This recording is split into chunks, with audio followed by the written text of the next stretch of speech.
Personality development ट्रेनरच आहे, ILM official international trainer आहे. पण त्याच्यामध्ये मी त्यांना सांगायची की तुम्ही 5 चांगल्या आणि 5 वाईट गोष्टी सांगायच्या प्रत्येकाने, आणि मग त्यानंतर त्यांना सांगायचं. मग त्यांना सांगायचं तुम्हाला त्यातलं काय वाटतं, मग डोळे मिटून करायचं सगळं. छान मॅडमनी शिकवलं आम्हाला, आणि एवढी ट्रेनिंग म्हणजे चांगली दिलेली ना की आम्ही आमच्या पायावर स्वतः उभे राहिले त्यांना बघून.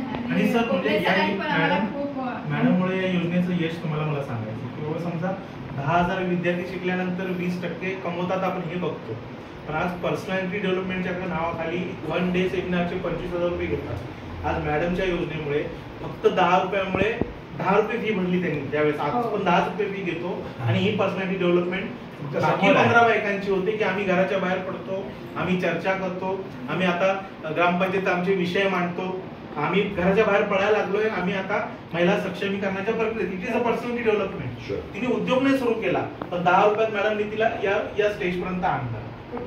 घरामध्ये त्यांची व्हॅल्यू वाढली आणि कुटुंबाला गावात व्हॅल्यू वाढली.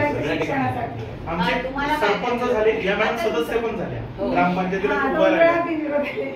आणि माझा राजकारण विषय नाहीये, पण माझ्या गावात काम चांगलं असल्यामुळे मला लोकांनी तिथे थांबायला सांगितलं. बरं तू तिथे असशील तर अजून गावचा विकास होईल. पण मी खरंच जनशिक्षणच्या माध्यमातून मी स्वतःच्या पायावर उभे आहे. माझ्या कुटुंबाला हातभार लागला, मुलांचं शिक्षण. एवढा मोठा मंगळसूत्र काय करतो रे तुझा.